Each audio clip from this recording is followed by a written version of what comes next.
Fala galera, beleza? Eu sou o Wendell Correa e hoje eu vou conversar com o Frank, o baixista da banda The Darkness, que acabou de lançar um novo álbum em novembro agora, né? O álbum chama Motorheart. Vou conversar com ele sobre isso, sobre esse álbum, Brasil e muito mais, tudo com exclusividade para 89 Rádio Rock. How are you, man? Nice to meet you. Good to meet you too. You are on tour in UK, is that right? Yeah, we're on tour in the UK. We've done about a week, and we were in Cambridge last night, and tomorrow we're in Reading. We're in the south of England, and soon we're going to be working our way up to the north of England. It's going really well. How is the shows after this lockdown, this pandemic? How has it been for you? It's been great.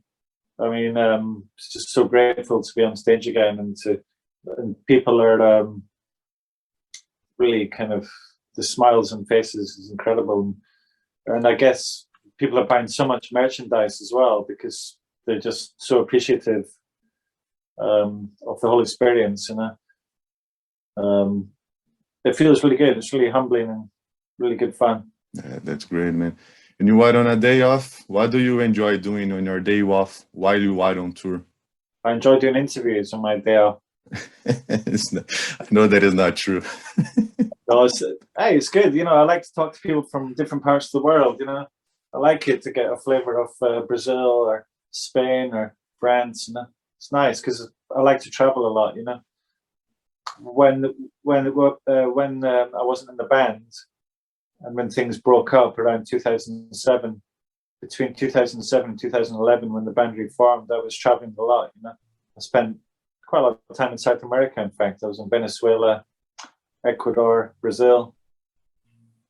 I went right up and down the coast of Brazil, Sao Paulo, all the way up to Salvador. And what do you remember from Brazil? What do I remember? I remember just the smells and the music and the flavor and the relax, very relaxed and easy, easy kind of tempo and relaxed flavor to life. I like the way people talk with the drawl, It's very different from English people. English people are much more uptight and awkward. Brazilian people are less awkward. Did you go to any party here? Try any foods, any drinks? I tried a lot of drinks. 51 constantly. And I had to go to the dentist when I came back, after drinking so much of that stuff. And that crazy beach in Salvador where you kind of where there's a big hill and you can roll down the sand, for a long time. Yeah. And I did a bit of surfing and boogie boarding and all that kind of stuff. That's great. So you need to come back with The Darkness. You've only been here once and opening for Lady Gaga. Yeah, Recife, Sao Paulo, and Rio we played. Yeah. Can we expect you guys soon here in Brazil? I hope so. We keep talking about it, and we're in discussions, and then it almost happens, and then one reason and another it doesn't happen. But it's going to happen, but obviously in a year or two, because we need to, wait till it's safe. Yeah, that's true. And you just released a new album. Congrats for that. And how was the process of writing and recording Motorheart? All the songs were written differently. The main difference was the vocals were done in Switzerland, where Justin is living. So he was there in his vocal studio. Normally we're with him and we're talking about things, sharing ideas, all that kind of thing. This time he did it himself. We shared a lot of ideas on WhatsApp using voice notes, and that's how we did it. But in terms of the backing tracks, we did Rufus and Dan did 2 or 3 of them together. Stuff like Motorheart itself, which is, when those two get together and do something, it's usually quite prog because they're technically very advanced. And Dan is a riff machine. Rufus is just a machine, really. He's got so much physicality as a drummer. So Motorheart is typical of the kind of thing they come up with. And Easter is cancelled on the last album, that kind of proggy kind of thing. It could almost be Rush. It's got that kind of 80s prog rock kind of vibe too. But myself, Rufus, and Dan spent 3 days together, and we jammed for 3 days. And in those 3 days of jamming, we came up with most of the album's backing tracks. And just to say, it's a post-lockdown party record for everyone, is what I read on the internet. Is that your feeling too? I probably wouldn't say it like that, but it can be anything to anyone, you know, however they want to describe it. It's less thoughtful, this album. Easter is Cancelled was more thoughtful for us, and this one, we didn't overthink it at all. So we did something instinctive, childish, ridiculous, and hopefully uplifting. We didn't want too much contemplation on this album. There's only really one contemplative, introspective song on the album, and that's Justin, a song he came up with himself called So Long, where he's kind of doing like a country thing, you know, which I think is a beautiful song. It's the last track on the bonus package. And then there's a goth song on the album too. The first time we ever did a goth song. It's called Speed of the Nighttime, the last track on the proper album. Yeah, it's when I first hear Speed of the Nighttime, you know, I was going to say, at first, and he wrote, it's a great bass line. And when I know that I was going to interview you, and then I did the research, watch some interviews of you, and then you are the one who writes most of Speed of the Nighttime. What was the process of creating the song? I know you did with Diane Birch. Yeah, well, it was 3 collaborations. One was just messing around with Diane. She came up with a finger drum pattern, and I came up with that bass, and then the structure, the chord structure. It started off with us just talking about The Cure and Sisters of Mercy, talking about how much we loved that stuff when we were younger, you know.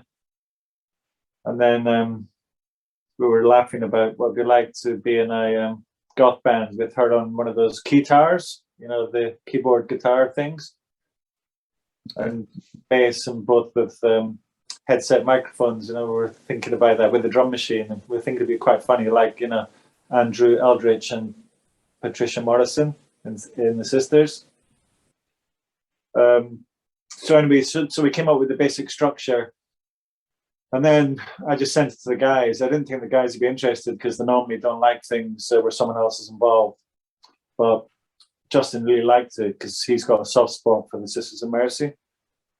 So then I took it to Dan, and Dan added the drop-down chorus and the heavenly choirs, and then Justin worked with the vocals and vocal melodies with Justin, and even added a couple of lines. Normally Justin does all the lyrics, but this time we had a couple of lines that I suggested to him that he kind of used. And is there a favorite track on the album?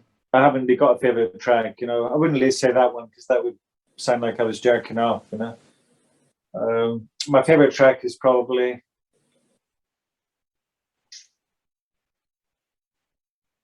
Motorheart. I think is really out there, you know, as a song.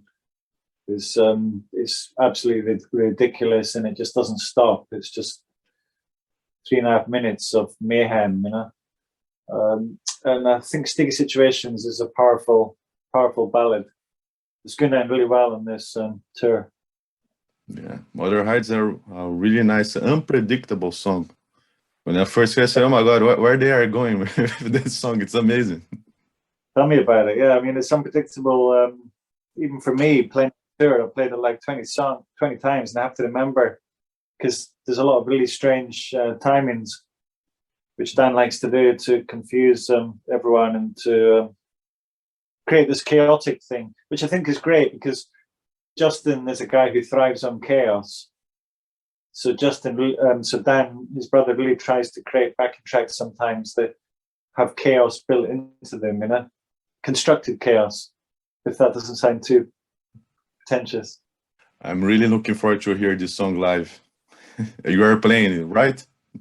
Yeah, it's going down really well. It was very difficult at first for the first couple of shows. Really hard work for Justin, but now we find a way of. Sometimes when you're playing really fast songs, you can't play them fast. You have to slow down your biorhythm and you have to. I read this thing actually about Prince, when Prince was talking to his musicians, and he said, don't zone in and hone in when you're playing like complicated things. Just zone out of the song and don't listen to every beat. Listen to every second or every fourth beat. And it's easier to get like a groove and to lock in if you do that. That's nice. That's great. And the album starts with a nice bass intro and riff. Welcome to Glasgow. How was created this riff? That's a good pronunciation of Glasgow. Yeah, I don't know if I'm saying right. I'm sorry. I know I have a strong accent. No, it's very impressive. It's a very hard thing to do because English people can't say that, but you said it perfectly. That thing was basically, I just did it obviously without thinking. It's nothing really, but then Dan immediately said, stop. No, don't stop. Keep playing there. Don't move. Just keep playing it. I thought I felt like he had a gun behind my back, you know. And he said, "Don't move." And so I just kept playing that same note. And then he just built all these guitar patterns around it. And then finally, in the second verse, I was able to move and move up a fifth up the keyboard, up the fretboard. And then Dan added those the huge kind of chorus riff, you know, which was like a grunge riff, you know. And yeah, now we're opening with that song live, and it's definitely one of the biggest sounding, heaviest kind of things we've ever done. Yeah, that's a great song. And talking about the videos, you were one of the responsible for the video with your Italian friend called Alberto. Is that right? Yeah, the guys. I was very touched that the guys trusted Alberto and I to do the videos in Somerset in the English countryside. The guys came over to visit for 3 days, and we shot the 3 videos, in fact, in 3 days, because we also did Nobody Can See Me Cry, which was Justin's idea for a video, which is basically just the 4 of us crying all the way through. And we shot that actually in one take, you know. I mean, you can tell, you know, but that was the charm of it. But the funny thing is, we spent so much time with Love Jim and Justice Girl shooting those videos, coming up with a concept, coming up with treatments, and basically the videos are all as popular as each other, you know. It doesn't actually matter the extra effort we went to do Justice Girl, because just as many people watch Nobody Can See Me Cry, you know. So I guess it's an example of how sometimes being really stupid is the same as being really clever. It ends with the same result. And you also have your dog, right, Boogie, on the videos, on some of the videos.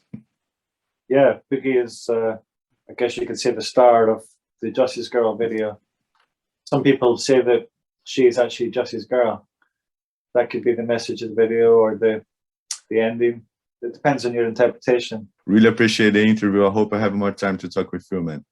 I enjoyed it. Thank you. Hope to see you in Brazil soon. Again. I hope so too. Thank you so much. Have a great tour, man. Thank you. Thank you. Ciao. 89, a Rádio Rock.